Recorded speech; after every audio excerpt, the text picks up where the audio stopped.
Amazon കാട്ടിൽ നിധി തേടിപ്പോയ 4 പേരുടെ കഥ. ആ കൊടും വനത്തിൽ 19 ദിവസം സർവൈവ് ചെയ്യപ്പെടേണ്ടി വന്ന ഒരുത്തൻ്റെ കഥ. ഇതൊരു കെട്ടുകഥയല്ല. ഇത് 1980 നടന്ന ശരിക്കുള്ളൊരു ഇൻസിഡന്റിനെ ആസ്പദമാക്കി എടുത്തിരിക്കുന്ന ഒരു സിനിമയാണ്. ഇതൊരു ടിപ്പിക്കൽ സർവൈവൽ സ്റ്റോറിയോ അല്ലെങ്കിൽ ഒരു റിയൽ ലൈഫ് ഇൻസിഡന്റ് എന്നതിനപ്പുറമായിട്ട് ഇന്നും ചുരുളഴിയാതെ കിടക്കുന്ന ഒരുപാട് രഹസ്യങ്ങൾ മൂടി നിൽക്കുന്ന ഒരു കഥയാണ്. ഈ കഥയെപ്പറ്റി കൂടുതൽ അറിയും തോറും നിങ്ങൾക്ക് കൂടുതൽ ചോദ്യങ്ങളാണ് വരിക. യോസി ഗീൻസ്ബർഗും കെവിനും മാർക്കസും കാളും ആമസോൺ കാട്ടിൽ പോയത് എന്തിനാണെന്നും അവിടെ അവർക്ക് സംഭവിക്കുന്ന കാര്യങ്ങളും അവിടുന്ന് അവർ പുറത്തു വന്നോ ഇല്ലയോ എന്നിങ്ങനെ ഓരോ നിമിഷം പിടിച്ചിരുത്തുന്ന ഒരു കിടിലൻ സർവൈവൽ പടമാണ് 2017 പുറത്തിറങ്ങിയ ജംഗിൾ എന്ന ഈ ഒരു ചിത്രം. സോ എന്തായാലും അധികം പറഞ്ഞ് നീട്ടുന്നില്ല. This is cinema Australia. We gonna talk about jungle.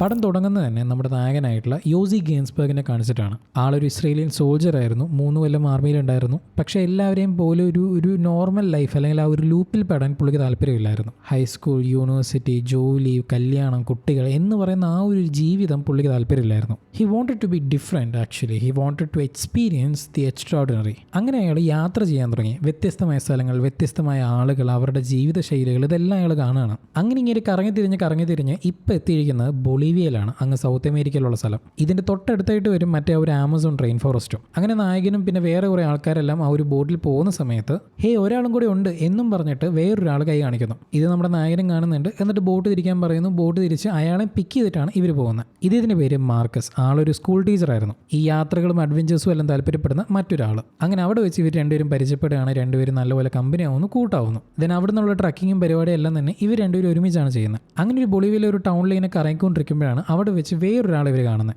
അത് വേറെ ആരുമല്ല, നമ്മുടെ മാർക്കസിൻ്റെ ഒരു കൂട്ടുകാരനായിരുന്നു. പേര് കെവിൻ. ആൾ ബേസിക്കലി ഒരു ഫോട്ടോഗ്രാഫറാണ്. മാർക്കസും കെവിനും ഇതിനു മുമ്പ് ഒരുമിച്ച് കുറേ സ്ഥലത്തിലൊക്കെ പോയിട്ടുണ്ട്. സോ ആ ഒരു പരിചയമാണ് ഇവർ രണ്ടുപേർക്കും ഉള്ളത്. തുടർന്ന് മാർക്കസ് കെവിനെ ഈ പറയുന്ന നമ്മുടെ നായകനെ പരിചയപ്പെടുത്തി കൊടുക്കുന്നു. ഇവർ 3 പേര് നല്ല കൂട്ടമാവുന്നു. കാരണം ഇവർ 3 പേർക്കും സിമിലർ കൈൻഡ് ഓഫ് ഇൻട്രസ്റ്റ് ആണ്. അതുകൊണ്ട് തന്നെ നല്ലപോലെ സംസാരിക്കാൻ വിഷയങ്ങളുണ്ട്. അന്ന് രാത്രി അവിടെ ചെറിയൊരു പാർട്ടിയൊക്കെ നടക്കുന്നുണ്ട്. ആ പാർട്ടി വെച്ചിട്ട് ഇവനൊരു പെൺകുട്ടിയെ കാണും. അവൾ എന്തൊരു സബ്സ്റ്റൻസ് കൊടുത്ത് അത് കഴിച്ച് ഇവനേതോ സ്വർഗ്ഗലോകത്തൊക്കെ എത്തുന്നു. അങ്ങനെ പിറ്റേ ദിവസം ആവാണ് ഇവർ 3 പേരും ആ സ്ഥലം ചുറ്റി കാണുന്നു. അവിടുത്തെ കൾച്ചറും അവിടെയുള്ള ആളുകളെ പറ്റിയും അങ്ങനെയുള്ള കാര്യം എല്ലാം അവർ കാണുന്നുണ്ട്. അങ്ങനെ ഇരിക്കും ഒരു ദിവസം നമ്മുടെ നായകൻ ആ ഒരു ടൗണിലോട്ട് കറങ്ങാൻ വേണ്ടി പോകുന്ന സമയത്ത് ഇവനെ ഏതോ ഒരുത്തും ഫോളോ ചെയ്യുന്നുണ്ട്. അവൻ നമ്മുടെ നായകനെ കണ്ടതും എടുത്തപാടെ ചോദിക്കുന്നത് നീ അമേരിക്കൻ ആണോ എന്നാണ്. നായകനും അല്ല എന്ന് മറുപടി കൊടുക്കുന്നു. പിന്നെ നമ്മൾ കാണുന്നത് ഇവർ രണ്ടുപേരും ഇരുന്ന് സംസാരിക്കുന്നതായിട്ടാണ്. സോ വന്നിരിക്കുന്നവൻ്റെ പേര് കാൾ.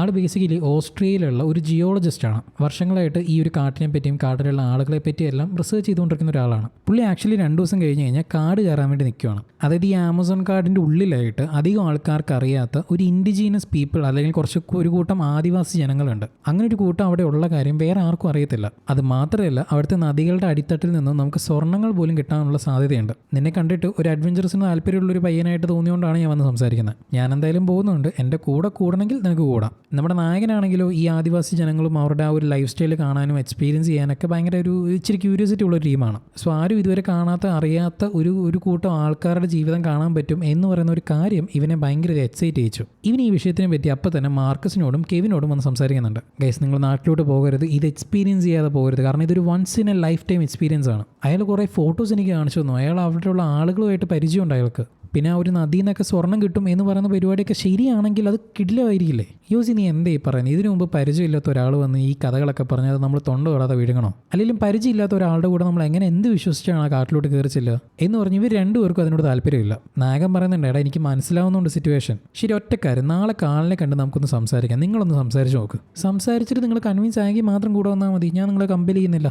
ശരിയെന്ന് പറഞ്ഞ് പിറ്റേ ദിവസം ഇവർ 3 പേരും കാലിനെ മീറ്റ് ചെയ്യുന്നു. അയാൾ വീണ്ടും എങ്ങനെ ഒരു കാട്ടിലോട്ട് പോകണം, എങ്ങനെ ആ സ്ഥലത്തിലോട്ട് എത്തണം, ആ ഒരു വഴികളും ഇതെല്ലാം മാപ്പിൽ കാണിച്ചു കൊടുക്കുന്നു. കെവിൻ ഒരു ഫോട്ടോഗ്രാഫറാണെന്നല്ലേ പറഞ്ഞത്. അവിടെയുള്ള ആളുകളെ പറ്റിയോ അവരുടെ ലൈഫ് സ്റ്റൈലിനെ പറ്റിയോ പുറം ലോകത്ത് ആർക്കും അറിയത്തില്ല. അവിടെ നിന്ന് നീ എടുക്കുന്ന ഓരോ ഫോട്ടോയും നാഷണൽ ജിയോഗ്രഫിയൊക്കെ വന്ന് കൊത്തിയെടുത്തുകൊണ്ട് പോകും. പിന്നെ ഞാനതൊക്കെ ഷെയർ ചെയ്തത് ഞാനിങ്ങനെ ഒറ്റയ്ക്ക് പോകുന്നതിനേക്കാളും 2-3 പേര് കൂടെ ഉണ്ടെങ്കിൽ അത് ഹെൽപ്ഫുൾ ആയിരിക്കില്ലേ എന്നൊരു ഇൻറ്റൻഷൻ ഉള്ളതുകൊണ്ട് മാത്രമാണ്. നിങ്ങളൊന്ന് ആലോചിച്ച് നോക്ക് എന്ന് പറഞ്ഞിട്ട് ഇയാൾ പോകുന്നു. ഇയാളോട് നേരിട്ട് സംസാരിച്ച ശേഷം നമ്മുടെ കെവിൻ ഇപ്പോൾ ചെറുതായിട്ട് ഇതിനകത്ത് ഇൻട്രസ്റ്റ് വരുന്നു. ഒന്ന് ആ ഒരു ഫോട്ടോ വിഷയം, അതായത് ഇതുവരെ ആർക്കും കാണാത്ത ഫോട്ടോ എടുക്കാൻ പറ്റും എന്ന് പറയുന്ന ഒരു കാര്യം. 2 ഇയാളുടെ സംസാരത്തിൽ നിന്നും ഇയാൾക്ക് എന്താ ചെയ്യുന്നത് ഇയാൾക്ക് അറിയാം. Like he knows what he is doing എന്ന് പറയുന്ന ഒരു ഇംപ്രഷൻ കിട്ടി. സോ കെവിനും ഇതൊരു once in a lifetime പരിപാടിയാണ്, നമുക്കൊന്ന് പോയി നോക്കിയാലോ എന്ന് പറയുന്നൊരു അഭിപ്രായത്തിൽ വന്നു. ഇനിയിപ്പോൾ ബാക്കിയുള്ളത് മാർക്കസ് മാത്രമാണ്. ഇവർ രണ്ടുപേരും സംസാരിച്ച സ്ഥിതിക്ക് ഇനിയിപ്പോൾ ഞാൻ മാത്രമായിട്ട് വാശി പിടിച്ച് നിൽക്കേണ്ടെന്ന് പറഞ്ഞിട്ട് അവനും സമ്മതിക്കുന്നു. തുടർന്ന് പിറ്റേ ദിവസം തന്നെ ഇവർക്ക് അത്യാവശ്യത്തിന് വേണ്ട സാധനങ്ങളെല്ലാം ഇവർ വാങ്ങിച്ചു കൂട്ടുന്നു. ഫുഡും കാട്ടിൽ സർവൈവ് ആവാനുള്ളതും തോക്കും അങ്ങനെയുള്ള കുറേ പരിപാടികളെല്ലാം ഇവർ വാങ്ങുന്നുണ്ട്. അതിൻ്റെ എല്ലാം കാശ് കൊടുക്കുന്ന കാളല്ല, പകരം ഇവർ 3 പേരുമാണ്.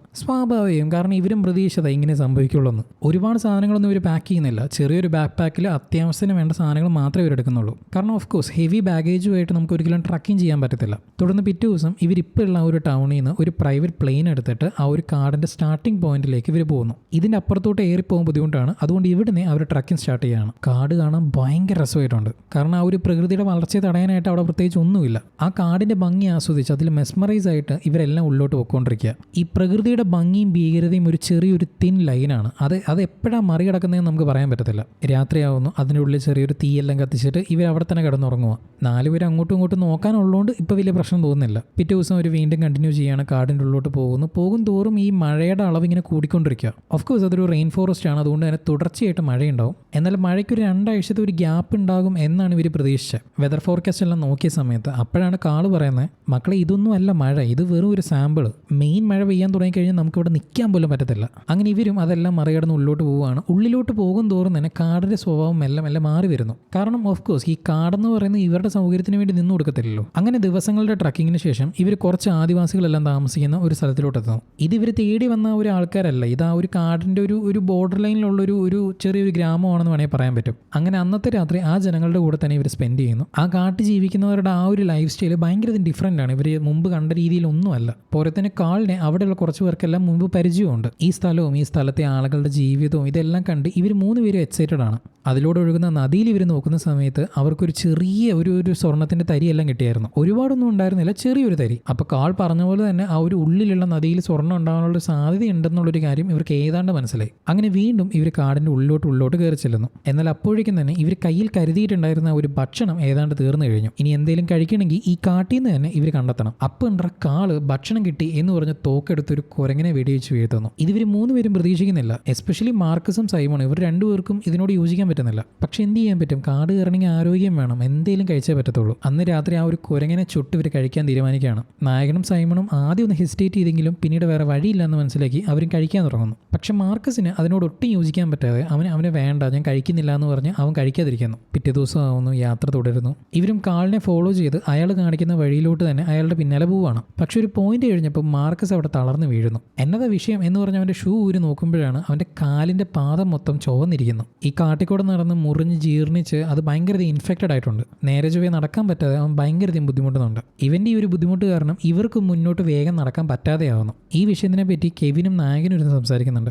അടുത്ത ആഴ്ച മഴ സ്റ്റാർട്ട് ചെയ്യും, അത് തുടങ്ങിക്കഴിഞ്ഞാൽ പിന്നെ ഇവനെ കൊണ്ട് തീരെ നടക്കാൻ പറ്റത്തില്ല. നമുക്ക് ഇവനെ തിരിച്ചു പറഞ്ഞു വിട്ടാലോ, അങ്ങനെ എന്തെങ്കിലും ഒരു ഓപ്ഷൻ നോക്കിയാലോ എന്നൊക്കെ പറഞ്ഞിട്ട് ഇവരിങ്ങനെ ഡിസ്കസ് ചെയ്യുക. അന്ന് രാത്രി മാർക്കസിനോടും ആരും കാര്യമായിട്ടൊന്നും സംസാരിക്കുന്നില്ല. ഇവൻ കാരണമാണ് ഇവർ ബുദ്ധിമുട്ടാവുന്നതെന്ന് ഇവന് മനസ്സിലാവുന്നുണ്ട്. പക്ഷെ എന്ത് ചെയ്യാൻ പറ്റും, വേദന സഹിക്കാൻ പറ്റുന്നുണ്ട്. കാരണം അത്രയും വേദനയുണ്ട്. അവൻ നായകനോടും പറയുന്നുണ്ട്, എടാ ഞാൻ വേണമെന്ന് വെച്ച് ചെയ്യുന്നതല്ല, എനിക്ക് സഹിക്കാൻ പറ്റുന്നില്ല, അത്രയും വേദനയുണ്ട് നടക്കുമ്പോൾ. ശരി നീ കിടക്ക്, നമുക്ക് എന്തെങ്കിലും ചെയ്യാമെന്ന് പറഞ്ഞിട്ട് നായകനും അവിടെ നിന്ന് പോവുകയാണ്. അവൻ മാർക്കസിനെ ഒന്ന് സമാധാനപ്പെടുത്താനോ അതിനൊന്നും നിൽക്കുന്നില്ല. നമ്മൾ കാരണം ഇവർക്കൊരു ബുദ്ധിമുട്ടായാലോ എന്ന് പറയുന്ന ഒരു കൈൻഡ് ഓഫ് ഗിൽറ്റാണ് മാർക്കസിൻ്റെ ഉള്ളിൽ. അങ്ങനെ പിറ്റേ ദിവസം ആവുന്നു. പിറ്റേ ദിവസം ഇരുന്ന് ഇവർ 3 പേരും ഇങ്ങനെ ആലോചിക്കുക. കാരണം ഇവിടെ നിന്നും ഏതാണ്ട് ഇനി 4 ദിവസത്തെ യാത്രയുണ്ട് ഇവർ ഉദ്ദേശിച്ച സ്ഥലത്ത് എത്താൻ വേണ്ടി. മാർക്കസിൻ്റെ ഇപ്പോഴത്തെ അവസ്ഥ വെച്ചിട്ട് അവനെ കൊണ്ട് മുമ്പോട്ട് പോകുക എന്ന് പറയുന്നത് അത്ര എളുപ്പമുള്ള പരിപാടിയല്ല. അവനെ കൊണ്ട് തുടർച്ചയായിട്ട് ഈ 4 ദിവസം എന്തായാലും നടക്കാൻ പറ്റത്തില്ല. ഇനിയിപ്പോൾ എന്ത് ചെയ്യുമെന്ന് അറിയാതെ ഇവരിങ്ങനെ തല പോഞ്ഞിരിക്കുക. അപ്പോൾ കാളൊരു സജഷൻ പറയുന്നുണ്ട്, നമുക്കെന്നാൽ മിണ്ടാണ്ട് ആ ഒരു ഗ്രാമത്തിലോട്ട് തന്നെ പോയാലോ, വന്ന വഴി പോവുകയാണെങ്കിൽ വലിയ ബുദ്ധിമുട്ടില്ലാതെ നമുക്ക് അവിടെ എത്താൻ പറ്റുമെന്ന് ഇവൻ. ബട്ട് സ്റ്റിൽ ഇവിടം വരെ എത്തിയിട്ട് ഇനി തിരിച്ചു പോകുക എന്ന് പറയുന്നതും ഇവർക്കങ്ങ് യോജിക്കാൻ പറ്റുന്നില്ല. അപ്പോഴാണ് മാർക്കസ് ആയിട്ട് വന്നിട്ട്, ഇനി എൻ്റെ കാര്യം ഓർത്ത് നിങ്ങൾ ആരും ടെൻഷൻ അടിക്കേണ്ട,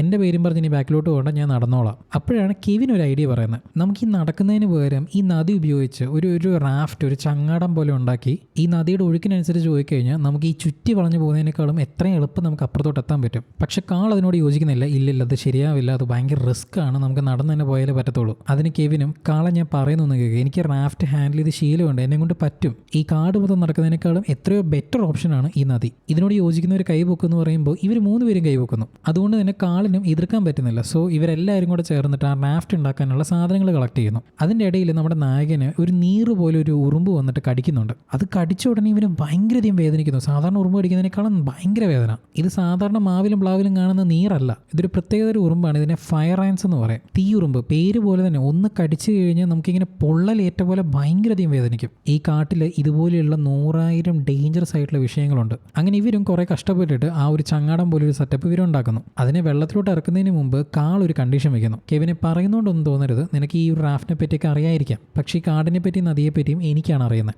ഞാൻ ഫ്രണ്ടിലിരിക്കും, ഞാൻ പറയുന്ന രീതിയിൽ വേണം ഇത് ഓടിക്കാൻ. അതിന് സമ്മതമാണോ എന്ന് ചോദിക്കുമ്പോൾ ഇവർക്കും വലിയ പ്രശ്നമൊന്നുമില്ല, അവർ സമ്മതിക്കുന്നു. സമ്മതിക്കുന്നു. അങ്ങനെ ഫൈനലി ഇവരും ആ ഒരു റാഫ്റ്റ് വെള്ളത്തിൽ ഇറക്കിയിട്ട് മെല്ലെ മുമ്പോട്ട് പോവുകയാണ്. വലിയ ഒഴുക്കില്ല, അതുകൊണ്ട് തന്നെ ഇങ്ങനെ സ്മൂത്ത് ആയിട്ട് മെല്ലെ പൊയ്ക്കൊണ്ടിരിക്കുക. അങ്ങനെ ശാന്തമായിട്ട് പോയി കഴിഞ്ഞാൽ ശരിയാവത്തില്ല. അതുകൊണ്ട് തന്നെ കുറച്ചങ്ങോട്ട് കഴിഞ്ഞതും ആ ഒരു നദിയുടെ സ്വഭാവം വല്ലാണ്ട് മാറി. പെട്ടെന്ന് അവിടെ കുറേ പാറയിലും കല്ലെല്ലാം തട്ടിയിട്ട് ഭയങ്കരമായിട്ട് കുത്തി ഒഴുകാൻ തുടങ്ങി. പെട്ടെന്ന് കണ്ടപ്പോൾ കാളും ബാക്കിയുണ്ടായിരുന്ന എല്ലാവരും പേടിച്ചു പോകുന്നുണ്ട്. കെവിൻ അപ്പം തന്നെ ബാക്കിൽ നിന്ന് പറയുന്നുണ്ട് വലത്തോട്ട് തുഴയി എന്ന രീതിയിൽ. ഫ്രണ്ടിലുള്ള കാളാണെങ്കിലും അങ്ങനെയല്ല, ഇടത്തോട്ട് പോകണം എന്ന് പറഞ്ഞ് അയാളും. രണ്ടുപേരും അങ്ങോട്ടും ഇങ്ങോട്ടും തർക്കിക്കുക. കളി അറിയാതെ ആട്ടം കാണുന്ന പോലെ ഇവന്മാർ രണ്ടുപേരും പേടിച്ചു പോയിട്ട് എന്ത് ചെയ്യണമെന്ന് അറിയാതിരിക്കുന്നു. എന്നിട്ട് എന്തൊക്കെയോ ചെയ്ത് കഷ്ടപ്പെട്ട് ആ ഒരു റാഫ്റ്റിനെയും ഇവർ മെല്ലെ കരക്കടിപ്പിക്കുന്നു. കാളിന് ഭയങ്കരതയും ദേഷ്യം വന്നിട്ട് കെവിനോട് ഭയങ്കരതയും ചൂടാവുന്നുണ്ട്. ഇതുകൊണ്ടാണ് ഞാൻ പറഞ്ഞ റാഫ്റ്റും കോപ്പൊന്നും വേണ്ട, നമുക്ക് നടന്നു പോയാൽ മതി, അതാണ് സേഫ് എന്ന്. കാരണം നിങ്ങൾ എന്തറിഞ്ഞിട്ട് ഈ പറയുന്നത്? നമ്മൾ എത്ര വേഗം അവിടെ നിന്ന് ഇവിടം വരെ ക്രോസ് ചെയ്തേ. നടക്കുമായിരുന്നെങ്കിൽ ഏതാണ്ട് 1/2 ദിവസം കഴിഞ്ഞാലേ നമ്മൾ ഇവിടെ എത്തത്തുള്ളൂ. നിങ്ങൾക്ക് ഓടിക്കാൻ അറിയത്തില്ലെങ്കിൽ അത് പറയണം മിസ്റ്റർ എന്നൊക്കെ പറഞ്ഞിട്ട് കെവിൻ ഇതിൽ ദേഷ്യപ്പെട്ട് കാളും അവിടെ നിന്ന് പോകുന്നുണ്ട്. ശരി, എന്തായാലും ഇന്ന് രാത്രി ഇവിടെ തന്നെ ചെണ്ടിട്ടിരിക്കാന്ന് പറഞ്ഞിട്ട് ഇവർ തീരുമാനിച്ച് അവിടെയും സെറ്റിലാവുന്നു.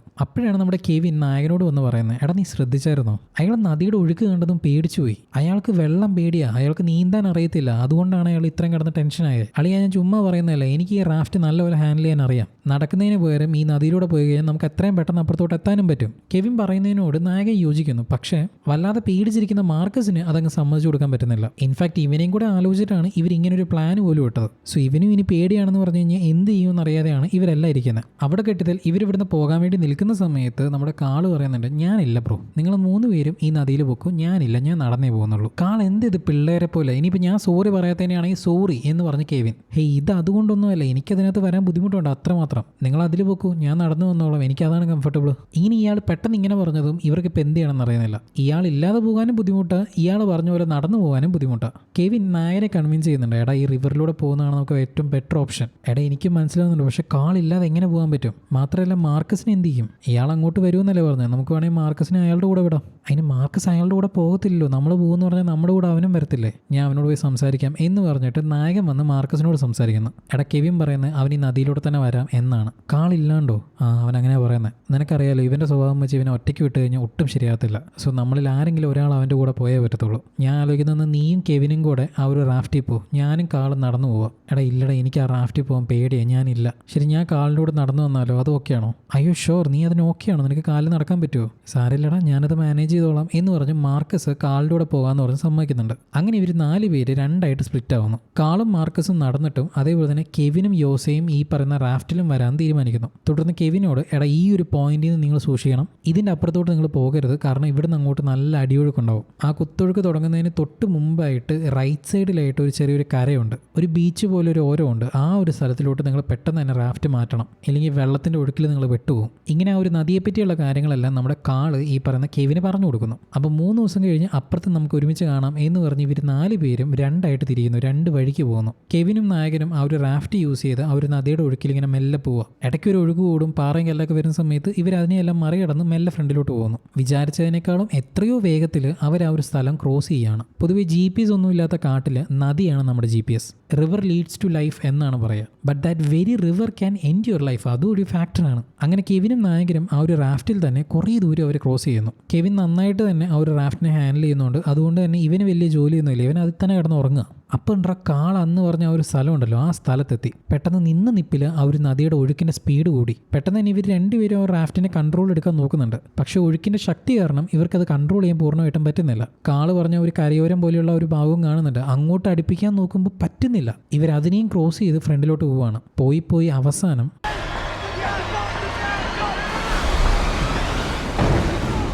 ഇങ്ങനെ ഒരു റാഫ്റ്റ് ആ നടുവിലുണ്ടായിരുന്ന പാറ ചെന്ന് ഇടിച്ച് അവരുടെ സ്റ്റക്കാവുന്നു. ഭയങ്കര ശക്തിയിൽ ഒഴുകിക്കൊണ്ടിരിക്കുന്നത്. ഇവരതിൽ നിന്ന് പിടിവിട്ട് കഴിഞ്ഞാൽ തീർന്നു. കമ്പാരിറ്റീവ്ലി കെവിൻ്റെ അടുത്തായിട്ടാണ് ആ ഒരു കരയുടെ ആ ഒരു ഭാഗമുള്ളത്. അപ്പോൾ ഇവനൊരു ഐഡിയ പറയുന്നു, എടാ ഞാൻ അങ്ങോട്ട് നീന്തി പോകാൻ പോവാ, ഞാൻ അവിടെ നിന്ന് നിനക്ക് എന്തെങ്കിലും എറിഞ്ഞു തരാം, നീ അതേ പിടിച്ച് കയറിയാൽ മതി, ഓക്കെ? എടാ കെവിന് എനിക്ക് ഭയങ്കര പേടിയാവുന്നുണ്ട്. എടാ പേടിക്കണ്ട, ഞാനിവിടെ ഇല്ലേ, ഞാൻ നിന്നെ ഉപേക്ഷിച്ചിട്ട് പോകത്തില്ല, പേടിക്കണ്ട എന്നും പറഞ്ഞ് കെവിൻ അവൻ്റെ ഉണ്ടായിരുന്ന ആരോഗ്യം വെച്ചിട്ട് അവൻ അവിടെ നിന്ന് നീന്തി അപ്പുറത്തെത്തുന്നുണ്ട്. എന്നിട്ട് തിരിച്ചു വന്നിട്ട് ഇവനെ എങ്ങനെയെങ്കിലും പിടിച്ച് കയറ്റാം എന്ന് പറഞ്ഞ് ശ്രമിക്കുന്ന സമയത്ത് ആ ഒഴുക്കിപ്പെട്ട് നായകൻ പോവുകയാണ്. കൂട്ടുകാരനെ രക്ഷപ്പെടുത്താൻ പറ്റാത്തൊരു നിസ്സഹായതയിൽ ഇവ നിന്നു പോകുന്നു കെവിൻ. നായകൻ ഒഴുകി എവിടെയോ എത്തിയ അവസാനം ഒരു പാറ പിടിച്ചവൻ നിൽക്കുക. ഏതോ രണ്ട് പാറയ്ക്കിടയിലുള്ള ഒരു സ്ഥലമാണ്. അത് എവിടെ എന്താണെന്നൊന്നും അവൻ അറിയുന്നില്ല. ഈ ഒഴുക്ക് ഇവനെ എത്ര ദൂരത്തേക്ക് കൊണ്ടുവന്നൊന്നും ഇവൻ അറിയുന്നില്ല. നായകനും കഷ്ടപ്പെട്ട് ആ ഒരു പാറയെല്ലാം വലിഞ്ഞേറി മുകളിലോട്ട് എത്തുന്നു. അവൻ്റെ കൺമുമ്പിൽ ഇങ്ങനെ കാടിങ്ങനെ അനന്തമായിട്ട് കിടക്കുന്നു എന്നല്ലാതെ ഒരു മനുഷ്യക്കുഞ്ഞിൻ്റെ ഒരു അടയാളം പോലും ഇല്ല. കെവിനെ നീ എവിടെയാ എന്നൊക്കെ പറഞ്ഞ് ഇവൻ എത്ര അലറിയിട്ടും ആരും റെസ്പോണ്ട് ചെയ്യുന്നില്ല.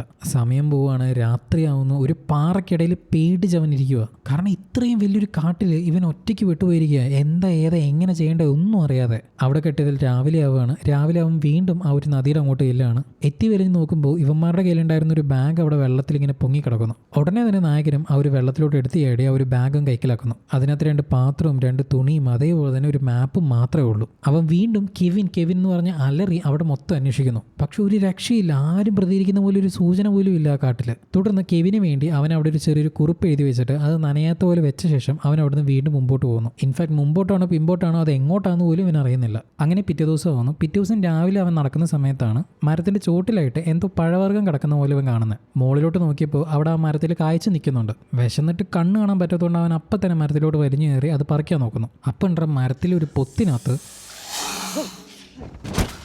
പഴത്തിന് കയറിയപ്പോൾ പാമ്പിനെ കിട്ടി. അപ്പോൾ ആ പാമ്പിനെ കണ്ട് പേടിച്ചിരിക്കുന്ന ആ ഒരു സ്റ്റേജ് എല്ലാം കഴിഞ്ഞു. വീണ്ടും ഒരു മരത്തിൽ വരഞ്ഞു കയറിയിട്ട് ആ പാമ്പിനെ പിടിച്ച് നിലത്തിട്ട് കല്ലുകൊണ്ട് അടിച്ച് അതിനെ കൊന്നു. അന്ന് അതിനെയാണ് അവൻ ചുട്ട് കഴിക്കുന്നത്. അങ്ങനെ രാത്രി ആവുകയാണ്. രാത്രി അവനൊന്ന് കണ്ണടയ്ക്കാൻ പോലും പറ്റുന്നില്ല. വെളിച്ചം ഉള്ളതുപോലെയല്ല വെളിച്ചം ഇല്ലാത്ത സമയത്തുള്ള കാട്. അവന് ചുറ്റും ഒരുപാട് ജന്തുക്കളുടെയും ജീവികളുടെയും ശബ്ദം കേൾക്കുന്നുണ്ട്. അത് എന്തിൻ്റെയാന്ന് പോലും അവൻ അറിയുന്നില്ല. ശരി എന്തേലും ആവട്ടെ എന്ന് പറഞ്ഞ് കണ്ണൊന്ന് അടയ്ക്കാൻ നോക്കുമ്പോഴോ അവൻ പണ്ട് കഴിച്ച ഫുഡും അവൻ്റെ ലൈഫും അതെല്ലാം അവൻ ഓർമ്മയിലോട്ട് വരുന്നത്. പിറ്റേ ദിവസം ആവുന്നു. രാവിലെ തന്നെ അവൻ നടക്കാൻ തുടങ്ങുകയാണ്. കയ്യിലുണ്ടായിരുന്ന മാപ്പിൽ അവൻ അറിയുന്ന രീതിയിൽ അവൻ എങ്ങോട്ടേക്കോ നോക്കി പോകുന്നുണ്ട്. അപ്പോഴാണ് അവൻ്റെ നെറ്റിയിൽ ഭയങ്കര വേദന വന്ന് അവൻ തൊട്ട് നോക്കുമ്പോൾ അവിടെ എന്തോ വീങ്ങിയിട്ടുണ്ട്. മാത്രമല്ല അതിൻ്റെ ഉള്ളിൽ എന്തോ ഒന്ന് അനങ്ങുന്നുമുണ്ട്. വാവ് അടിപൊളി, ഇനി ഇതിനെ കൂടെ കുറേ ഉണ്ടായിരുന്നുള്ളൂ എന്നൊരു ഭാവം വെച്ച് അവൻ മുമ്പോട്ട് നടക്കുന്നു. എഗെയിൻ സമയം പോകുന്നു. രാത്രിയാവുന്നു. അവൻ കാടിൻ്റെ നടുവിൽ എവിടെയോ ആണ്. അങ്ങനെ അവൻ കിടക്കുമ്പോൾ ആരും ഇവൻ്റെ പേര് യോസി എന്ന് പറഞ്ഞ് വിളിക്കുന്ന പോലെ ഒരു തോന്നൽ ഇവന് വരുന്നു. കെവിനെ നീയാണോടാ എന്നും പറഞ്ഞ് ചുറ്റും നോക്കുമ്പോൾ അവിടെ ആരും കാണുന്നില്ല. നേരെ നോക്കിയപ്പോൾ അവിടെ മാർക്കസ് നിൽക്കുന്നു. ലൈറ്റ് അടിച്ച് നോക്കുമ്പോഴേക്കും അവിടെ ആരുമില്ല. കാരണം അത് വെറും ഒരു തോന്നൽ മാത്രമായിരുന്നു. പക്ഷെ വീണ്ടും ഒരു ശബ്ദം.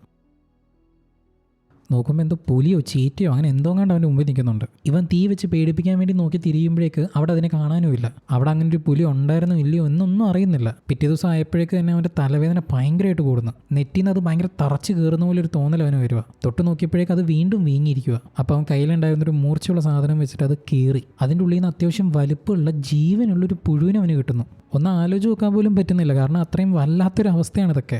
വീണ്ടും ദിവസങ്ങൾ പോകുന്നു. അവൻ വീണ്ടും മുമ്പോട്ട് നടക്കുകയാണ്. ഭക്ഷണമില്ല, നേരെ ചൊവ്വയൊന്ന് കിടന്ന് ഉറങ്ങിയിട്ട് പോലുമില്ല, ആരോഗ്യം തീരെയില്ല. അങ്ങനെ അവൻ നടന്നു പോകുമ്പോഴാണ് അവൻ്റെ മുമ്പിൽ 2 മുട്ട കാണുന്നത്. ഊഹിക്കാലോ അവൻ എന്ത് ചെയ്തിട്ടുണ്ടാകുമെന്ന്. അവൻ ആ ഒരു മുട്ട പൊട്ടിച്ച് കഴിക്കാൻ വേണ്ടി ശ്രമിക്കുമ്പോൾ അത് അൺഫോർച്ചുനേറ്റ്ലി വിരിയാറായിട്ടുണ്ടായിരുന്നു. അതിൻ്റെ ഉള്ളിൽ കുഞ്ഞുണ്ടായിരുന്നു. എന്നാൽ ഇവനും വേറെ വഴിയൊന്നുമില്ല. വിശന്നിട്ട് തീരെ പാടില്ല. അവൻ അതിനെയും കഴിച്ച് മുന്നോട്ട് നടക്കുന്നു. അങ്ങനെ അവൻ വീണ്ടും ഉള്ളിലോട്ട് പോകുമ്പോഴാണ് കുറച്ച് ആളുകളൊക്കെ ഉണ്ടായിരുന്ന രീതിയിൽ കുറച്ച് അടയാളം അവൻ കാണുന്നത്. ഈ ഉണങ്ങിയ ഓലയൊക്കെ വെച്ചിട്ട് അവരെന്തോ ഒരു കുടില് പോലെയൊക്കെ എന്തൊരു സെറ്റപ്പ് അവിടെ കാണുന്നുണ്ട്. ഇവിടെ ഉണ്ടായിരുന്നവർ പണ്ട് ഈ സ്ഥലം വിട്ടുപോയി. ഇവിടെ ഇപ്പം നിലവിൽ ആരും ഉള്ളതായിട്ടൊരു അടയാളം ഇല്ല. അങ്ങനെ വൈകുന്നേരം ആവുന്നു. അവൻ മാപ്പ് എടുത്ത് നോക്കുന്ന സമയത്ത് ഇവനിപ്പോഴുള്ള ആ ഒരു സ്ഥലത്ത് നിന്ന് ആൾക്കാരുള്ള ആ ഒരു സ്ഥലത്തിലോട്ട് എത്താൻ വേണ്ടി ഇനിയും ഏതാണ്ട് ഒരുപാട് ദൂരം നടക്കാനുണ്ട്. അപ്പോഴാണ് അവൻ്റെ കാല് വേദനിക്കുന്ന വിഷയവും അവൻ നോക്കുന്നത്. ഷൂ ഊരി ആ ഒരു സോക്സ് ഊരുമ്പോഴാണ് അവൻ ആ കാര്യം കാണുന്നത്. മാർക്കസിൻ്റെ കാലിൽ വന്ന അതേ സാധനം തന്നെ ഇവൻ്റെ കാലിൽ വന്നിട്ടുണ്ട്. പക്ഷേ കുറച്ചും കൂടെ വേഴ്സായിട്ട് ഭയങ്കര വ്രണപ്പെട്ട് ഭയങ്കരതയും ജീർണിച്ചിരിക്കുന്ന ഒരവസ്ഥയിലാണ് അവൻ്റെ കാലിപ്പോൾ ഉള്ളത്. ഇപ്പോഴാണ് മാർക്കസിൻ്റെ വേദന എന്തായിരുന്നെന്ന് പോലും ഇവൻ തിരിച്ചറിയുന്നത്. അവനോട് തന്നെ പറയുമോ, എനിക്ക് അറിയില്ലായിരുന്നല്ലോ, എന്നോട് പൊറുക്കണം, നീ ഇത്രയും വേദന അനുഭവിക്കായിരുന്നൊന്നും എനിക്ക് അറിയുന്നില്ലായിരുന്നു.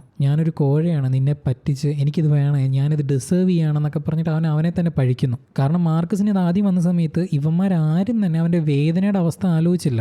ഇവരുടെ ഹൈക്കിങ്ങിനെ സ്ലോ ചെയ്യുന്ന ഒരു ബേർഡനായിട്ട് മാത്രമാണ് മാർക്കസിനെ അവർ കണ്ടത്. ഏതാണ്ട് സെയിം അവസ്ഥയിൽ തന്നെയാണ് ഇവനും ഇപ്പോൾ ഉള്ളത്. എക്സെപ്റ്റ് ഇവനൊരു ബേർഡനായിട്ട് വേറെ ആരും ഇവൻ്റെ കൂടെ ഇല്ല എന്ന് മാത്രം. പിറ്റേ ദിവസം ആവുന്നു. മാപ്പ് നോക്കിയിട്ട് അവൻ മുമ്പോട്ട് നടക്കുകയാണ്. ഇവന് കാട്ടിപ്പെട്ടിട്ട് ഏതാണ്ട് 10-12 ദിവസം കഴിഞ്ഞു. പുറത്തുനിന്നാണെങ്കിൽ ഒരു സഹായം വരുന്നതിൻ്റെ ഒരു സൂചന പോലും കാണുന്നില്ല. അങ്ങനെ അവൻ മുമ്പോട്ട് നടക്കുമ്പോഴാണ് അവിടുത്തെ ചെളിയിൽ അവനൊരു കാൽപാദം പതിഞ്ഞേക്കുന്ന കാണുന്നത്. ആരോ ഇവിടെ വന്നിട്ടുണ്ട് എന്നൊരു തോന്നലിൽ അവൻ പെട്ടെന്ന് ഒച്ചയും ബഹളമൊക്കെ ഉണ്ടാക്കുന്നു. എന്നാൽ അവിടെ ഒരു കാര്യം കണ്ടിട്ട് അവൻ ഞെട്ടിത്തെറിച്ച് നിൽക്കുന്നു. അവൻ കഴിഞ്ഞ ദിവസം കഴിച്ച ഒരു നീല മുട്ടയുണ്ടല്ലോ, ആ മറ്റേ പക്ഷിയുടെ, അതിൻ്റെ തോട് മാത്രം അവിടെ പൊട്ടിക്കിടക്കുന്നുണ്ട്. ദാറ്റ് മീൻസ് ഇവൻ കണ്ട ഒരു കാൽപാദം ഉണ്ടല്ലോ, അത് വേറെ ആരുടെയല്ല, ഇവൻ്റെ തന്നെയായിരുന്നു. അവനീ നടന്നത് മൊത്തം ഒരേ സ്ഥലത്തിൻ്റെ ചുറ്റുമാണ്. ഇത് തിരിച്ചറിഞ്ഞതും ഇവന് ദേഷ്യവും ഫ്രസ്ട്രേഷനും ഒന്നും അടക്കാൻ പറ്റാതെ അവന് ഭയങ്കര വളരെയധികം അലറുന്നുണ്ട്, ദേഷ്യം വരുന്നുണ്ട്. എന്ത് ചെയ്യാൻ പറ്റും? ഒന്നും ചെയ്യാനില്ല. അവൻ മുമ്പിലോട്ട് നടക്കുന്നു. കാരണം തോറ്റു കൊടുക്കാൻ ഇവന് ഒട്ടും താല്പര്യമില്ല. രാത്രിയാവുന്നു, മഴ പെയ്യുന്നു. ആ മഴയത്ത് ആ മഴ കൊണ്ടാവാൻ കാട്ടിക്കിടക്കുമ്പോൾ അവൻ മനസ്സിൽ ഓർക്കുന്നത് അവൻ ഏതൊരു ലക്ഷ്യൂറിയസ് പാർട്ടിയിൽ നല്ല ഫുഡ് അടിച്ച് ഏതൊരു സുന്ദരിയുടെ കൂടെ കട്ടിലേ കിടക്കുന്ന പോലെയാണോ ആലോചിച്ച് നോക്കുന്നത്. ബട്ട് സൂൺ ഇനഫ് ആ ഒരു മഴയുടെ ശക്തി ഉണ്ടല്ലോ, അത് ഭയങ്കരമായിട്ട് കൂടുന്നു. അവിടുത്തെ ഒരു മഴവെള്ളത്തിന്റെ ഫോഴ്സ് ഇവനെ പോലും വലിച്ചെടുത്തുകൊണ്ട് വേറെ അങ്ങോട്ട് പോകുന്നു. അത്രയും ഡെൻസ് ആയിട്ടുള്ള മഴയാണ് അവിടെ പെയ്തുകൊണ്ടിരിക്കുന്നത്. അവിടെ കിട്ടിയതിൽ അടുത്ത ഷോട്ടിൽ നമ്മൾ കാണുന്നത് ഏതൊരു 2 ആൾക്കാർ നടന്നു വരുന്ന സമയത്ത് അവർ നോക്കുമ്പോൾ ഏതൊരു പയ്യന്റെ ബോഡി അവിടെ ഏതോ കരയിൽ ഒട്ടിങ്ങനെ കിടക്കുന്നു. അത് നമ്മുടെ നായകനായിരുന്നില്ല, പകരം കെവിൻ ആയിരുന്നു. അവൻ മരിച്ചിട്ടുണ്ടായിരുന്നില്ല, അവന് ജീവൻ ഉണ്ടായിരുന്നു. ആ ആൾക്കാരെന്ത് ചെയ്തു, ഇവനെ കൊണ്ട് അടുത്തുണ്ടായിരുന്ന ഗ്രാമത്തിലോട്ട് കൊണ്ടുപോകുന്നു. ഈ സ്ഥലം ഉണ്ടല്ലോ, ഇത് നമ്മുടെ യോസിയുള്ള സ്ഥലത്തു നിന്നും ഏതാണ്ട് 190 കിലോമീറ്റർ ഇപ്പുറത്താണ്. സ്വബോധം വന്ന കെവിൻ ആദ്യം തന്നെ ചെയ്തത് ഈ വിഷയത്തിനെ പറ്റി പോലീസിനോട് പോയി പറയുക എന്നതായിരുന്നു. അനധികൃതമായിട്ട് ഇവർ കാട്ടിലോട്ട് കയറിയതും അവിടെ ഈ ഒരു യോസി എന്ന് പറയുന്ന ഇവന്റെ കൂട്ടുകാരൻ പെട്ടുപോയതും എല്ലാം അവനോട് ഏറ്റുപറഞ്ഞ് എന്തെങ്കിലും സഹായം കിട്ടുമോ എന്ന രീതിയിൽ അന്വേഷിക്കുന്നു. തുടർന്ന് പിറ്റേ ദിവസം തന്നെ ഇവരൊരു പ്ലെയിൻ എടുത്ത് നായകനെ അന്വേഷിച്ച് കാട്ടിലോട്ട് പറക്കുന്നു. ബട്ട് ഇവർ പോകുന്ന ഒരു ആൾട്ടിറ്റ്യൂഡിൽ നോക്കിക്കഴിഞ്ഞാൽ താഴെ ആരെങ്കിലും ഉണ്ടെങ്കിൽ കാണത്തു പോലുമില്ല. കാരണം ഫുള്ളും കാടല്ലേ. കെവിൻ പറഞ്ഞു നോക്കുന്നുണ്ട്, സാർ ഒന്നുകൂടെ താത്തി പറക്കാൻ പറ്റുമോ, എന്നാലും നമുക്ക് കാണത്തുള്ളൂ. സോറി സാർ, ഇതിലും താഴെ നമുക്കത് പറക്കാൻ പറ്റത്തില്ല. ഇതേ സമയം ഈ ഒരു പ്ലെയിൻ വരുന്ന ഈ ഒരു ശബ്ദം നമ്മുടെ നായകനും കേൾക്കുന്നുണ്ട്. അവൻ ഉടനെ തന്നെ അവനെ കൊണ്ട് പറ്റുന്ന രീതിയിൽ ശബ്ദം ഉണ്ടാക്കി. പോരാത്തതിന് കയ്യിലൊരു റെഡ് കളർ റെയിൻകോട്ട് ഉണ്ടായിരുന്നു. അതും കയ്യിൽ ഇങ്ങനെ ആട്ടി പിടിച്ചിട്ട് അവൻ സിഗ്നൽ കൊടുക്കാൻ ശ്രമിക്കുന്നുണ്ട്. പക്ഷെ ഞാൻ പറഞ്ഞില്ല, അവർ പോകുന്ന ആൾട്ടിറ്റ്യൂഡ് ഭയങ്കര പൊക്കത്താണ്. അവർ അവിടെ നിന്ന് നോക്കിയിട്ടും കാണുന്നില്ല. ഇവന്റെ കൺമുമ്പിൽ കൂടെ തന്നെ ആ ഒരു പ്ലെയിൻ ഇവരെ ക്രോസ് ചെയ്ത് പോവുകയാണ്. അവന് ഭയങ്കര വിഷമമാവുന്നുണ്ട്. പെട്ടെന്ന് കിട്ടിയ ഒരു പ്രതീക്ഷ അപ്പം തന്നെ അങ്ങ് കെട്ടടഞ്ഞു പോകുന്ന പോലെ. നായകൻ അലറി കരയുന്നുണ്ട്. കാരണം അവൻ എന്ത് ചെയ്യണമെന്ന് അറിയുന്നില്ല. ഇവിടെ ഇപ്പുറത്തെ കെവിൻ ആണെങ്കിലും ഇവൻ ജീവനോട് അവിടെ ഉണ്ടാവും എന്നൊരു പ്രതീക്ഷയിലാണ് അവനും ഉള്ളത്. അവൻ അവിടെയുള്ള ഒരു ലോക്കൽ അതോറിറ്റീസിനോട് മാക്സിമം പറയാൻ ശ്രമിക്കുന്നുണ്ട്. പക്ഷെ അവരാരും തന്നെ കൺവിൻസ് ആവുന്നില്ല. കാരണം ഇയാൾ ജീവനോട് വന്നതുപോലും എന്തോ ഒരു ഭാഗ്യം കൊണ്ട് മാത്രമാണ്. സാർ, നിങ്ങളുടെ കൂട്ടുകാരൻ പോയിട്ട് ഇപ്പോൾ 3 ആഴ്ച കഴിഞ്ഞു. ഒരു കാരണവശാലും അയാൾ അവിടെ ജീവനോട് ഉണ്ടാവത്തില്ല. ഇവിടെ നിങ്ങളുടെ ജീവനെങ്കിലും നിങ്ങൾക്ക് തിരിച്ചു കിട്ടിയിട്ടുണ്ട്. ദയവ് ഇത് നിങ്ങളുടെ നാട്ടിലോട്ട് നിങ്ങൾ തിരിച്ചു പോകും. ദയവ് ഇത് ഞങ്ങൾക്ക് വള്ളിയാക്കാൻ വേണ്ടി ഇനി ഇങ്ങോട്ട് വരരുത് എന്നൊക്കെ പറഞ്ഞിട്ട് ഇവർ കൈ ഒഴിഞ്ഞു. അല്ലെങ്കിലും അവരെ കുറ്റം പറയാൻ പറ്റുമോ? ഏതോ ഒരുത്തം പറഞ്ഞെന്ന് പറഞ്ഞിട്ട് ആമസോൺ കാട്ടിൽ ദണ്ണിക്കാൻ കയറി കഴിഞ്ഞാൽ അവിടെ പെട്ടുപോയിട്ട് എന്ത് ചെയ്യാൻ പറ്റും? ഇനി ഇവരോട് സംസാരിച്ചിട്ട് കാര്യമില്ല എന്ന് മനസ്സിലാക്കുന്ന കെവിൻ ഇവിടെ ലോക്കലായിട്ട് ആരെങ്കിലും കാട്ടിലോട്ട് സ്ഥിരമായിട്ട് പോകുന്ന ആരെങ്കിലും ഉണ്ടോ എന്ന് അന്വേഷിച്ച് പോകുമ്പോൾ ഒരാളെ കിട്ടുന്നു. അയാളോടും ഈ കാര്യത്തിനെ പറ്റി പറയുമ്പോൾ അവൻ ജീവനോടുണ്ടാവാൻ സാധ്യതയില്ല, നിങ്ങൾ വെറുതെ വേസ്റ്റ് ഓഫ് ടൈം ആണ് അതൊക്കെ. മാത്രമല്ല നിങ്ങൾ പറഞ്ഞ അത്രയും കാടിൻ്റെ ഉള്ളിലോട്ടൊന്നും പോകാനും ബുദ്ധിമുട്ടാണ്. സർ പ്ലീസ് മനസ്സിലാക്കണം, എൻ്റെ കൂട്ടുകാരൻ്റെ ജീവൻ്റെ വിഷയമായതുകൊണ്ട് ഞാൻ ഇത്രയും പറയുന്നത്. ക്യാഷ് എത്ര വേണമെങ്കിലും ഞാൻ അറേഞ്ച് ചെയ്ത് തരാം, എന്നെ ഒന്ന് ആ കാട്ടിലോട്ട് കൊണ്ടുപോകാൻ പറ്റുമോ പ്ലീസ് എന്നിങ്ങനെ ഇവൻ നല്ലപോലെ കെഞ്ചി പറഞ്ഞിട്ടും കാശ് കൊടുക്കാമെന്ന് പറഞ്ഞതിനെ തുടർന്നും ഇയാളെ സമ്മതിക്കുന്നു. അങ്ങനെ ഇയാളുടെ ഒരു ചെറിയൊരു ബോട്ടിൽ ഇവർ രണ്ടുപേരും കൂടെ ആ ഒരു കാട്ടിലേക്ക് വീണ്ടും പോകുന്നു. അതേസമയം ഇപ്പുറത്ത് നമ്മുടെ നായകനാണെങ്കിലോ ഈ കാട്ടിനകത്ത് ഇനി എന്ത് ചെയ്യുന്നറിയാതെ അവൻ അവിടെ തളർന്നു കിടക്കുക. അപ്പം ആരും കരയുന്ന പോലെ, ഒരു പെൺകുട്ടി കരയുന്ന പോലെ ഒരു ശബ്ദം കേൾക്കുന്നു. നോക്കുമ്പോൾ അവിടെ ഒരു ആദിവാസി പെൺകുട്ടി ഇരുന്നിട്ട് കരയുക. എന്താ സംഭവം എന്ന് ഇവനെ അറിയുന്നില്ല. ഇവനെ കണ്ടതും ആ പെൺകുട്ടി പേടിച്ചിട്ട് അവിടെ നിന്ന് ഓടി രക്ഷപ്പെടാനും നോക്കുന്നു. ഇവനാണെങ്കിൽ കുട്ടി പേടിക്കില്ല എന്ന് പറഞ്ഞ് അവളുടെ പിന്നാലെ ഓടിച്ചില്ലെന്ന്. ഇവൻ പറയുന്ന ഭാഷ അവൾക്കും മനസ്സിലാവുന്നില്ല, അവൾ പറയുന്ന ഇവനും മനസ്സിലാവുന്നില്ല. എന്നിട്ട് ഇവനെയും കൊണ്ട് പറ്റുന്ന രീതിയിൽ അവൻ ആംഗ്യ ഭാഷയെല്ലാം കാണിച്ച് അവളോട് സമാനപ്പെടാൻ പറയുന്നുണ്ട്. രാത്രിയായപ്പോൾ ഇവക്കൊരു കിടക്കാൻ വേണ്ടി ഓലയും പുതയ്ക്കാനൊരു പുതപ്പെല്ലാം അവൻ അറേഞ്ച് ചെയ്ത് കൊടുക്കുന്നുണ്ട്. പിറ്റേ ദിവസം ഇവർ രണ്ടുപേരും ഒരുമിച്ചാണ് പിന്നീട് നടക്കാൻ തുടങ്ങുന്നത്. ആരും ഇല്ലാതെ ഒറ്റയ്ക്ക് നടന്നുകൊണ്ടിരുന്നവന് ആരെങ്കിലും കൂട്ടിനുണ്ടല്ലോ എന്ന് പറയുന്നൊരു സമാധാനമാണ് നായകനുണ്ടായിരുന്നത്. നീ പേടിക്കണ്ട, നമ്മൾ എങ്ങനെയെങ്കിലും ഇവിടുന്ന് രക്ഷപ്പെടും, ദൈവമുണ്ട്, അവൻ നമ്മളെ നോക്കിക്കോളും എന്നൊക്കെ പറഞ്ഞ് ഇവിടെ സമാധാനപ്പെടുത്താനും നോക്കുന്നുണ്ട്. അങ്ങനെ അവർ രാത്രി കിടന്ന് ഉറങ്ങുന്ന സമയത്താണ് നമുക്ക് ആ സത്യം തിരിച്ചറിയുന്നത്. അതായത് അവിടെ സത്യത്തിൽ അങ്ങനെ ഒരു പെൺകുട്ടിയേ ഇല്ല. ഇതൊക്കെ അവൻ്റെ വെറും ഇല്യൂഷൻസ് മാത്രമായിരുന്നു. കാരണം അവൻ ഭയങ്കര മെന്റലി ബാധിക്കപ്പെട്ട് കഴിഞ്ഞു. കുറച്ച് കഴിഞ്ഞ് അവൻ കണ്ണു തുറന്ന് നോക്കുമ്പോഴേക്ക് അവിടെ ആ പെൺകുട്ടി അവൻ കാണാൻ പറ്റുന്നില്ല. ആകെ കൂട്ടിനുണ്ടായിരുന്ന ആ ഒരു കുട്ടിയും ഇപ്പതാ പോയി. രാവിലെ ആവുന്നു, നടക്കുകയാണ്. പക്ഷെ അവന് പറ്റുന്നില്ല. ഒരു മനുഷ്യനെ കൊണ്ട് എത്രയെന്ന് വെച്ചാൽ പിടിച്ചിരിക്കാൻ പറ്റുക. എന്നിട്ട് ഇങ്ങനെ നടന്ന് കിടന്ന് അവൻ നേരെ ചെന്ന് കയറി കൊടുത്ത് അവിടെ ഉണ്ടായിരുന്ന ഒരു ചതുപ്പ് നിലത്തിലോട്ടാണ്. ആ സ്ഥലത്ത് നിന്ന് അവൻ എങ്ങനെ നോക്കിയിട്ടും കയറാൻ പറ്റുന്നില്ല. അവൻ അനങ്ങും തോറും അവൻ താഴോട്ട് പൊക്കോണ്ടിരിക്കുക.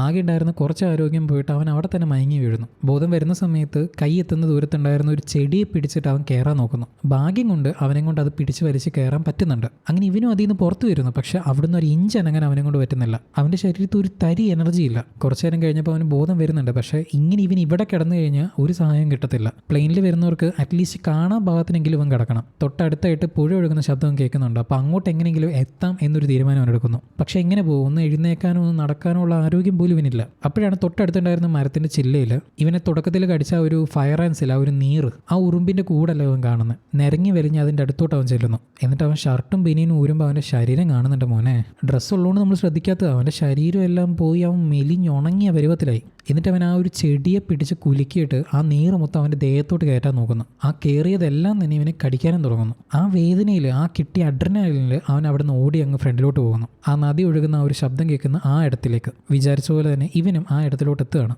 എന്നിട്ട് അന്ന് രാത്രി അവനെ കൊണ്ട് പറ്റുന്ന രീതിയിൽ 3 മുളയെല്ലാം വെച്ചിട്ട് അവൻ അവിടെ ഒരു അടയാളം ഉണ്ടാക്കുന്നു. മുകളിൽ പ്ലെയിനിൽ കൂടെ നോക്കുന്ന പോകുന്ന സമയത്ത് കാണാൻ ഒരു അടയാളം എന്നതിന് വേണ്ടി. അപ്പോൾ അവൻ്റെ മുമ്പിൽ കൂടെ ഒരു ആമ നടന്നു പോകുന്നുണ്ട്. ഇതിനെ കണ്ടതും കല്ല് വെച്ച് തല്ലിക്കൊന്ന് അതിനെ തിന്നാൻ വേണ്ടി അവൻ ആദ്യം ശ്രമിക്കുന്നത്. ബട്ട് ഫോർ സം റീസൺ അവനത് ചെയ്യാതെ കല്ല് നിലത്തിട്ടിട്ട് അതിനെ പോകാൻ അനുവദിക്കുന്നു. എന്നിട്ട് അതിനോട് നീ പേടിക്കണ്ട, നിന്നെ ഞാൻ കൊല്ലുന്നില്ല, യു കോൺ ലീവ് എന്ന് പറഞ്ഞിട്ട് അതിനെ പറഞ്ഞു വിടുക. അവിടെ കിട്ടിയതിൽ പിറ്റേ ദിവസം കാണിക്കുന്നു. ഇപ്പോൾ ഏതാണ്ട് 19 ദിവസം കഴിഞ്ഞു. ഇവിടെ കെവിൻ ആ ഒരു ബോട്ടിൽ ഏതൊരു സ്ഥലത്ത് വന്ന് അന്വേഷിക്കുകയാണ്. ഇവിടം വരെ ഇവർക്ക് പോകാൻ പറ്റത്തുള്ളൂ, ഇതിൻ്റെ അപ്പുറത്തോട്ട് ഇവർക്ക് പോകാൻ പറ്റത്തില്ല, നല്ല ഒഴുക്കായിരിക്കും, അതുകൊണ്ട് ഒരിക്കലും അങ്ങോട്ട് പോകാൻ പറ്റത്തില്ല എന്ന് പറഞ്ഞ് ഇതാണ് അവരുടെ ഫൈനൽ പോയിന്റ്. ഇവിടെ വന്ന് നോക്കുമ്പോഴും ഇവിടെയും ആരും ഉള്ളതായിട്ട് ഇവർക്ക് തോന്നുന്നില്ല. ഐ എം സോറി സർ, ഇതിൻ്റെ അപ്പുറത്തേക്ക് നമുക്ക് പോകാൻ പറ്റത്തില്ല. കെവിൻ്റെ ഉള്ളിൽ ഒരു സം കൈൻഡ് ഓഫ് ഗിൽറ്റ് ആയിരുന്നു. താൻ കാരണം അല്ലെങ്കിൽ തൻ്റെ വാക്കും കേട്ടിട്ടാണല്ലോ യോസി ഇവൻ്റെ കൂടെ വരാൻ തീരുമാനിക്കുന്നത്. അവനെ കൊലയ്ക്ക് കൊടുത്തല്ലോ അല്ലെങ്കിൽ അവനെ രക്ഷപ്പെടുത്താൻ പറ്റിയില്ലല്ലോ എന്ന് പറയുന്ന ഒരു ഗിൽറ്റും ആ ഒരു വേദനയും വിഷമവും എല്ലാം ചേർന്നിട്ടാണ് അവൻ ഇരിക്കുന്നത്. വേറെ വഴിയില്ലാതെ ഇവർ ഇവിടുന്ന് പോകാൻ വേണ്ടി നിൽക്കുകയാണ്. അങ്ങനെ അവർ പോകുന്ന സമയത്ത് ഇവനെ കാലിലൊരു മുള തട്ടുന്നുണ്ട്. നോക്കുമ്പോൾ നമ്മുടെ നായകൻ അടയാളത്തിന് വേണ്ടി വെച്ചിട്ടുണ്ടായിരുന്ന അതേ സെയിം മുളകൾ തന്നെയാണ്.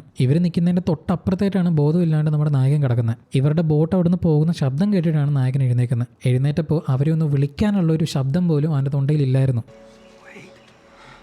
ഒന്നും ചെയ്യാൻ പറ്റാതെ നിസ്സഹായതയിൽ നായകൻ അവിടെ നിന്ന് എഴുന്നേറ്റ് നിൽക്കാൻ ശ്രമിക്കുന്നു. ഒന്ന് ഒച്ച ഉണ്ടാക്കാനുള്ള ഒരു ആരോഗ്യമെങ്കിലും ഇവനുണ്ടായിരുന്നെങ്കിൽ ഇവനെ രക്ഷപ്പെടുത്താനുള്ള ഒരു മാർഗ്ഗം ഫ്രണ്ടിലുള്ള. പക്ഷേ അവനെ കൊണ്ട് സാധിക്കുന്നില്ല. ബോട്ടിൽ അവരവിടെ നിന്ന് പോകുന്നതിന് മുമ്പായിട്ട് കെവിൻ ഒരു പ്രാവശ്യം തിരിഞ്ഞു നോക്കുന്നുണ്ട്. അവിടെ ഇങ്ങനെ നായകൻ നിൽക്കുന്നത് കണ്ട് ഇവൻ ഭയങ്കര ഷോക്കാവുന്നു. അപ്പം തന്നെ ബോട്ട് തിരിക്കാൻ പറഞ്ഞ് ഇവരങ്ങോട്ട് തിരിച്ചു വരിക. കെവിൻ തന്നെ കണ്ടു എന്ന് മനസ്സിലായതോടെ നായകൻ അവിടെ കുഴഞ്ഞു വീണു. അവൻ്റെ ശരീരത്തിലുണ്ടായിരുന്ന അവസാന ആരോഗ്യമാണ് അവൻ അവിടെ എഴുന്നേറ്റ് നിൽക്കാൻ വേണ്ടി ഉപയോഗിച്ചത്. തുടർന്ന് കെവിനും ഓടി വന്നിട്ട് നമ്മുടെ നായകനെ കെട്ടിപ്പിടിച്ച് രക്ഷപ്പെടുത്തുന്നുണ്ട്. ഞാൻ പറഞ്ഞില്ല ഞാൻ വരുമെന്ന്, ഞാൻ നിന്നെ വിട്ടിട്ട് പോവില്ല എന്ന് പറഞ്ഞ ശേഷം ഇവനെയും ബോട്ടിലാക്കിയിട്ട് ആ ഒരു ഗ്രാമത്തിലോട്ട് തന്നെ തിരിച്ചു കൊണ്ടുവരുന്നു. യോസിയും ആ സ്ഥലം വിട്ട് പോകുന്നതിന് മുമ്പായിട്ട് ആ സ്ഥലം അവൻ അവസാനമായിട്ടൊന്ന് നോക്കുന്നുണ്ട്. അവൻ്റെ ജീവൻ ഇത്രയും നാളും പിടിച്ചു നിർത്തിയ ആ സ്ഥലം അവൻ അവസാനമായിട്ട് നോക്കുന്നു. കെവിൻ നമ്മുടെ യോസി ഇങ്ങനെ ജീവനോട് കൊണ്ടുവന്നത് കണ്ട് അവിടെയുള്ള ജനങ്ങൾ മൊത്തം ഞെട്ടിയിരിക്കുക. കാരണം ഇന്നേ വരെ ആ കാട്ടിൽ ഇത്രയും നാളും പെട്ടുപോയ ആരും തിരിച്ചു വന്നിട്ടില്ല. അവിടെ ഉണ്ടായിരുന്ന ജനങ്ങൾ മൊത്തം ഇവന് ചുറ്റും കൂടുന്നു. ഇങ്ങനെ ഈ ഒരു ഷോട്ട് കാണിച്ചിട്ടാണ് ഈ ഒരു പടം അവസാനിക്കുന്നത്. പടം അവസാനിക്കുമ്പോഴാണ് നമ്മൾ എഴുതി കാണിക്കുന്നത് എന്ത് അങ്ങോട്ട് എത്തിയേക്കാം എന്ന് പറഞ്ഞ മാർക്കസും കാളും ഉണ്ടല്ലോ, അവർ ഇതുവരെ ആ സ്ഥലത്തിലോട്ട് എത്തിയിട്ടില്ല പോലും. കെവിൻ അവരെ തേടി ഒരുപാട് നടന്നിട്ടും ഒരു പ്രയോജനം ഉണ്ടായില്ല. അവരെവിടെ പോയെന്നോ എന്തായെന്നോ ഒരു അടയാളവും കിട്ടിയിട്ടില്ല. ഇൻഫാക്ട് ഇന്നേ വരെ അവർ രണ്ടുപേർക്കും എന്ത് സംഭവിച്ചെന്ന് അറിയത്തില്ല. ആൻഡ് ഈ കാളുണ്ടല്ലോ, അയാൾ ഒരു ഇന്റർപോൾ തേടുന്ന ഒരു ക്രിമിനൽ ആയിരുന്നു. അയാൾ ഒരു ജിയോളജിസ്റ്റോ ഈ കാടിനെ പറ്റി വലിയ ധാരണയുള്ള ആരും ആയിരുന്നില്ല. അയാൾ ഇതിനു മുമ്പും കുറേ ടൂറിസ്റ്റുമാരെ ഇതുപോലെയുള്ള ഡേഞ്ചർ സ്ഥലത്തിലോട്ടൊക്കെ കൊണ്ടുപോയിട്ടുണ്ട് എന്നാണ് പറയപ്പെടുന്നത്. ആൻഡ് ഓഫ് കോഴ്സ് ഇയാൾ പറഞ്ഞ പോലെ ആ കാടിൻ്റെ ഉള്ളിൽ ഒരു ആദിവാസി ഗ്രൂപ്പോ അവരുടെ ആ ഒരു കൾച്ചറോ അങ്ങനെയുള്ള പരിപാടി ഒന്നുമില്ല. ഇൻഫാക്ട് ഒരു തരത്തിലുള്ള മനുഷ്യവാസവും അതിൻ്റെ ഉള്ളിലില്ല എന്നാണ് പറയപ്പെടുന്നത്. അത് മാത്രമല്ല ഇന്ന് വരേക്കും എന്തുകൊണ്ടാണ് ഈ കാള് യോസി അന്ന് ആ ഒരു മാർക്കറ്റിൽ വെച്ച് ചൂസ് ചെയ്തതെന്ന് അറിയത്തില്ല. അല്ലെങ്കിൽ ഇവരെ എല്ലാം കൊണ്ട് എന്തിനാണ് അയാൾ ആ കാട്ടിലോട്ട് കയറിപ്പോയതെന്ന് അറിയത്തില്ല. ഒരുപക്ഷെ ആ കാട്ടിൽ പെട്ട് തന്നെ കാളും മാർക്കസും മരണമടഞ്ഞിട്ടുണ്ടാവാം. അല്ലെങ്കിൽ കാൾ മാർക്കസിനെ എന്തെങ്കിലും ചെയ്തിട്ട് അയാൾ കടന്നിട്ടും ഉണ്ടാവാം. ഈ കാളെന്ന് പറയുന്ന അയാളുടെ ശരിക്കുള്ള പേരാണോ എന്ന് പോലും നമുക്കറിയത്തില്ല. ഇൻഫാക്ട് നേരെ ചൊവ്വയുള്ള ഒരു ഫോട്ടോ പോലും ഈ കാളിൻ്റെ ഇല്ല. ആൻഡ് ഇതാണ് ശരിക്കുള്ള കെവിനും യോസി ഗെയിൻസ്ബർഗും. പിന്നീട് വർഷങ്ങൾക്ക് ശേഷം യോസി ഗെയിൻസ്ബർഗ് ഒരു പുസ്തകം എഴുതുന്നുണ്ട് ഇതിനെപ്പറ്റി. ആ കഥയെല്ലാം ആസ്പദമാക്കിയാണ് ഈ ഒരു സിനിമ എടുത്തിരിക്കുന്നത്. ആൻഡ് ഈ സിനിമയിൽ കുറച്ച് ക്രിയേറ്റീവ് ലിബർട്ടിയൊക്കെ എടുത്തു വെച്ചിട്ടാണ് ഇവർ ഒരു കഥ പറഞ്ഞിരിക്കുന്നത്. ചെറിയ കുറേ മാറ്റങ്ങളൊക്കെ അവിടെ ഇവിടെയൊക്കെ സംഭവിച്ചിട്ടുണ്ട്. പക്ഷേ 19 ദിവസം ആമസോൺ കാട്ടിൽ സർവൈവ് ചെയ്ത് വന്ന ഒരു മനുഷ്യൻ്റെ കഥയാണ് ഇത് മൊത്തം പറയുന്നത്. പിന്നീട് ഇതേ യോസി തന്നെ വർഷങ്ങൾക്ക് ശേഷം അതേ സ്ഥലത്തിലോട്ട് തിരിച്ചു പോകുന്നുണ്ട്. അവിടെയുള്ള ഇൻഡിജീനസ് പീപ്പിൾസിന് വേണ്ടിയും അവരുടെ കൾച്ചേഴ്സും അവിടെയുള്ള ആൾക്കാർക്ക് വേണ്ടി. പിന്നീട് ആ സ്ഥലത്തിൻ്റെ ഒരു ഗ്ലോബൽ അംബാസിഡറായിട്ട് അദ്ദേഹത്തിന് ഒഫീഷ്യലായിട്ട് അപ്പോയിൻറ്റ് ചെയ്യുന്നുമുണ്ട്. ഇതിനകത്തൊരു സീൻ ഉണ്ടായിരുന്നു. യോസി അവൻ്റെ നെറ്റി മുറിച്ച് അതിൽ നിന്നൊരു വേമിനെ പുറത്തെടുക്കുന്ന രീതിയിൽ. ഇൻഫാക്ട് റിയൽ ലൈഫിൽ ഇയാൾ 18 പുഴുക്കളെയാണ് അയാളുടെ ശരീരത്തിൽ നിന്ന് മുറിച്ചെടുത്തത്. ആൻഡ് ആ കാട്ടിൽ ഇയാൾ സർവൈവ് ചെയ്തതിൻ്റെ പ്രധാന ഒരു ഫാക്ടർ എന്ന് പറയുന്നത് ഹാലൂസിനേഷൻ ആയിരുന്നു. അതായത് തൻ്റെ കൂടെ എപ്പോഴും ഓരോ ആൾക്കാരുണ്ടെന്ന് പറയുന്ന ഒരു ഹാലൂസിനേഷൻ സ്റ്റേറ്റ് ആണ് ആ കൊടും കാട് സർവൈവ് ചെയ്യാൻ ഇയാളെ പ്രധാനമായിട്ടും സഹായിച്ചത്. പിന്നെ ഇൻ്റർനെറ്റിൽ ഇതിനെപ്പറ്റി ഒരുപാട് സംസാരമുണ്ട്, ഒരുപാട് കോൺസ്പിറസി തിയറീസ് ഉണ്ട്. ആൻഡ് ഇത് 1980s സംഭവിക്കുന്നത്. യോസി ഗെയിൻസ്ബർഗ് പറഞ്ഞിട്ടാണ് കാളെന്ന് പറയുന്ന ഒരു വ്യക്തി ഉണ്ടെന്ന് എല്ലാവരും അറിയുന്നത്. അതിൻ്റെ അപ്പുറത്തേക്ക് ഈ പറയുന്ന കാളിൻ്റെ ഒരു ഫോട്ടോയോ അല്ലെങ്കിൽ അയാൾ ആരാണോ എന്താണെന്ന് പറയുന്ന ഒരു ഇൻഫർമേഷനും കിട്ടുന്നില്ല. ഇന്റർപോൾ തേടുന്ന ഒരു ക്രിമിനൽ ആണെന്ന് പറഞ്ഞാലും അയാൾ ചെയ്ത ക്രൈം എന്താണെന്നോ അയാളുടെ ബാക്ക്ഗ്രൗണ്ടോ അല്ലെങ്കിൽ അയാളുടെ കൂടുതൽ ഇൻഫർമേഷൻസോ ഇല്ല. ഇൻഫാക്ട് സിനിമയിൽ കാണിക്കുന്ന ഇയാളാണെന്ന് പറയുന്ന ഒരു ഫോട്ടോ അല്ലാതെ വേറെ ഒന്നുമില്ല. ഈ ഇരിക്കുന്നതാണ് കാളെന്ന് നമുക്ക് ഉറപ്പിച്ച് പറയാനും പറ്റത്തില്ല. പിന്നെ ഇവർ പോകുന്ന ഒരു യാത്രയിൽ മാർക്കസിന് എന്തെങ്കിലും സംഭവിക്കാത്തത് സംഭവിച്ച് അത് മറയ്ക്കാൻ വേണ്ടി ഇവരുണ്ടാക്കിയ ഒരു കെട്ടുകഥയാണെന്നും ഒരു സൈഡ് പറയുന്നുണ്ട്. ഇങ്ങനെ ഒരുപാട് തിയറീസ് ഉള്ള ഒരു റിയൽ ലൈഫ് ഇൻസിഡൻ്റ് ആണ് ഈ ഒരു കഥ. ഇതാരും പ്രതീക്ഷിക്കാതെ സംഭവിച്ച ഒരു മിസ് അഡ്വഞ്ചർ ആയിട്ടാണ് ഞാൻ വിശ്വസിക്കുന്നത്. നിങ്ങൾക്ക് ഇനി ഈ കഥയെപ്പറ്റി കൂടുതൽ അറിയണം എന്ന് താല്പര്യമുണ്ടെങ്കിൽ യോസി ഗിൻസ്ബർഗ് ഇറക്കിയ 2 പുസ്തകം നിങ്ങൾക്ക് വായിച്ചു നോക്കാം. അല്ലെങ്കിൽ യൂട്യൂബിൽ ഐ ഷുഡൻറ്റ് ബി അലൈവ് എന്ന് പറയുന്ന ഒരു സീരീസിൽ സീസൺ 1 എപ്പിസോഡ് 3 ആണെന്ന് തോന്നുന്നു. അതിനകത്ത് ഈ ഒരു കഥ നല്ല രീതിയിൽ ഡിസ്കസ് ചെയ്യുന്നുണ്ട്. So that's it. അതാണ് ജംഗിൾ എന്ന ഈ ഒരു സിനിമ. വീഡിയോ പറ്റിയും സിനിമയെ പറ്റിയുള്ള നിങ്ങളുടെ അഭിപ്രായം താഴെ എന്തായാലും കമൻറ്റ് ചെയ്യുക. മറ്റൊരു ദിവസം മറ്റൊരു വ്യത്യസ്തമായ സിനിമയായിട്ട് വീണ്ടും കാണാം. പോയി.